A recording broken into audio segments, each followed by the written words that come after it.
Thank you all for being here today. I'm honored to be here with my counterparts, the foreign ministers of Rwanda and the Democratic Republic of Congo, to witness the Declaration of Principles for Peace in the Eastern DRC. It's a declaration that establishes a fundamental understanding of regional governance, security, economic frameworks, and end the fighting and allow the region to reach its full potential. The eastern part of the Democratic Republic has seen 30 years of conflict. Durable peace and long-lasting economic development is not going to be easy, but it is important. And having both of my counterparts here, of the foreign ministers of these respective countries, demonstrates the beginning of a strong commitment to having the conversations that we need to have in order to reach a resolution.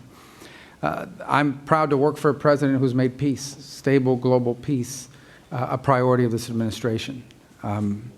And today is evidence of that. He wants to see a peaceful resolution in many parts of the world, but he wants to see a peaceful resolution here, and we want to play a constructive, productive, and important and key role in ensuring that that can happen. And a durable peace in the Great Lakes region will open the door for greater U.S. and broader Western investment, which will bring about economic opportunities and prosperity. And it will also help advance President Trump's prosperity agenda for the world. It's as they call it, a win-win for everyone involved, for the United States, for the Democratic Republic of Congo, and for Rwanda. Our firms are good corporate citizens, American firms, and they'll bring good governance and ensure responsible, reliable supply chains for things like critical minerals that benefit regional governments and our partners and allies as well. This economic development, combined with durable peace, and I would say durable peace comes before economic development. It's impossible to do without the peace. It will also allow millions of displaced people to return to their homes, to safer communities, with new economic opportunities that have escaped generations. The African Union and regional economic communities in Africa have done incredible work, and we need to recognize that in bringing parties together and laying the foundation for these talks. Our government here is focused on energizing these efforts. So we're going to be in close contact with our African Union partners to make sure we can bring this to fruition and to see that this better future reaches everyone.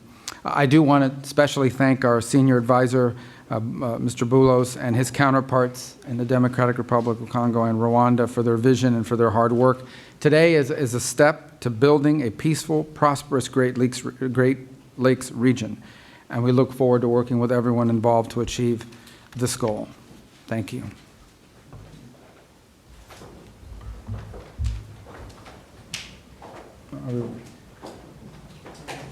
Perfect. Thank you. Mr. My Secretary. apologies. I should have turned to No. you. I apologize. I was looking. No worries. Thank you. Mr. Secretary of State, Honorable Senator Marco Rubio, His Excellency Mr. Olivier Nduhungirehe, Minister of Foreign Affairs of the Republic of Rwanda, Excellencies, distinguished guests, ladies and gentlemen, today marks not an end but a beginning, a necessary step towards peace taken with resolve and purpose. This moment carries particular weight for the Democratic Republic of the Congo. In Goma, in Bukavu, and beyond, the reality of displacement, insecurity, and hardship continues. For us, the urgency of this initiative is not theoretical, it is human.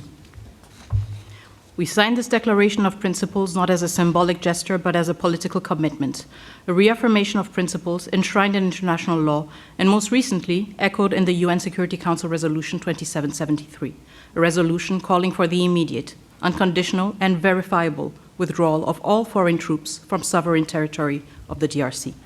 We are clear in the Great Lakes region, peace must come first, followed by the rebuilding of trust, and then, only when conditions are right, the careful reopening of a path to meaningful bilateral cooperation.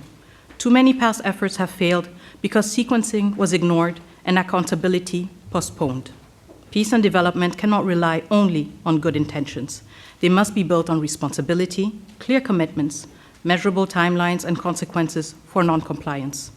This is the only way to restore credibility, not just among states, but with the people who are waiting for peace to become real. The signature of today's Declaration of Principles heralds renewed hope. It reflects the U.S. resolve to complement and support regional and international efforts.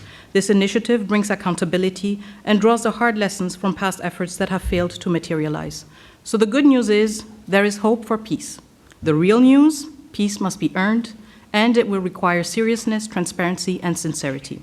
We welcome the leadership of the United States of America, a country that has shown steadfast support, consistent principles, and resolve in multilateral forums, especially within the United Nations Security Council. Mr. Secretary, Senator Rubio, I would like to express our deep gratitude. Dr. Boulos, also, your extensive consultations across the region have brought nuance, depth, and humanity to this process. And your presence today underscores that diplomacy must listen, understand the lived experiences of those most affected, and seek durable solutions. The Democratic Republic of the Congo recognizes and values this engagement of the United States. We are also encouraged by US-backed initiatives that promote secure mineral value chains and inclusive economic growth. These efforts reaffirm that peace and prosperity are inseparable. Each step towards stability is a step towards dignity, jobs, and schools. This is the promise of responsible investment and a principled partnership with the DRC, a country not only emerging from conflict, but also at the core of finding solutions to global challenges. To our countrymen and women in the Democratic Republic of the Congo, especially in the East, we know you are watching this moment with concern, with hope, and yes, with doubt. And you are right to do so. You have every reason to expect more than promises. You are entitled to actions that measure up to the suffering you have endured. We draw strength from your resilience, from your commitment to justice, and from our shared, unwavering belief that our sovereignty and our territory are not negotiable. We are a nation that honors its responsibilities, and we understand that history, geography, and yes, maybe even fate has given us the neighbors we have. The borders we inherited, as confirmed by the African Union, are permanent and will never change. But beyond these lines lie histories, families, and communities that bind us together. This shared heritage calls for maturity, restraint, and the wisdom to recognize that peace is not weakness, it is strength. Once again, we stand at crossroads, with peace within reach, and we, the Democratic Republic of the Congo, are determined to move forward, building on the lessons from the past. We stand as a nation dedicated to achieving lasting peace. We welcome the support of a strong partner by our side. And I voice the solemn hope that all parties will seize this opportunity, just as we, the DRC, have chosen to. Thank you. Thank you, Madam Minister. Mr. Minister. Thank you. Good afternoon. On behalf of President Paul Kagame and the government of Rwanda, I want to start by thanking President Donald Trump for enabling a real change in the conversation on how to resolve the situation in the Eastern Democratic Republic of Congo, leading to the signing of the Declaration of Principles today. I thank Secretary Marco Rubio and the United States government for hosting us, and I commend the positive role played by Senior Advisor Masad Boulos and his team and other officials in the significant progress achieved thus far. Today, we are talking about the real issues, the root causes that must be addressed to achieve a lasting peace in our region. Those include, first and foremost, security, as well as the return of refugees. In addition, and very importantly, we are discussing how to build new regional economic value chains that link our countries, including with American private sector investment. Our goal is a secure region, free of violent ethnic extremism, which is well governed. Working together, our region can be an engine of prosperity for all our peoples, and indeed Africa as a whole. The Declaration of Principles opens the door to a definitive peace agreement, giving fresh impetus to ongoing efforts of the Africa-led process under the East African Community and Southern African Development Community, as well as the Doha track, facilitated by the State of Qatar, where we have seen important breakthroughs in recent days. Our common aim is to conclude a comprehensive peace agreement as soon as possible.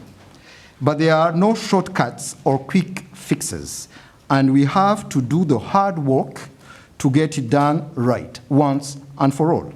Rwanda is committed, and we are ready to continue working together with all the partners involved to ensure the success of this initiative. I thank you all. Thank you. All right. There he is. Secretary Rubio is signing as a witness the Declaration of Principles between the government of the Democratic Republic of the Congo and the government of the Republic of Rwanda. This declaration commits the parties to mutual recognition of sovereignty and territorial integrity, addressing security concerns, promoting regional economic integration, facilitating the return of displaced persons, supporting MONUSCO, and drafting a peace agreement. These are serious commitments from each side. The Secretary's presence here today as a witness signifies the importance the United States places on resolving this conflict to ensure both countries and their people prosper.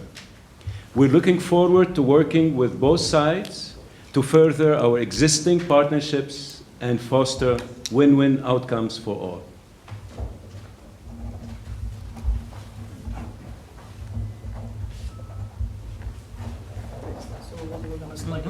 Perfect. Thank you.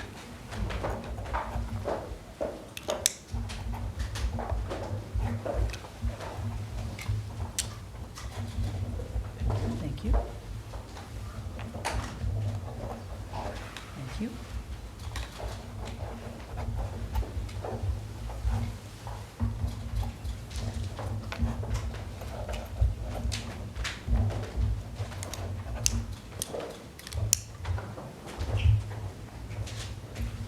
Make sure you keep your pen. Good souvenir.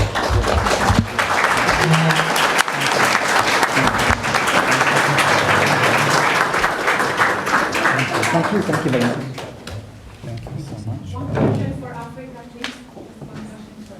This concludes the ceremony. Thank you. For your excellencies, please. One question for the entire continent. Congratulations.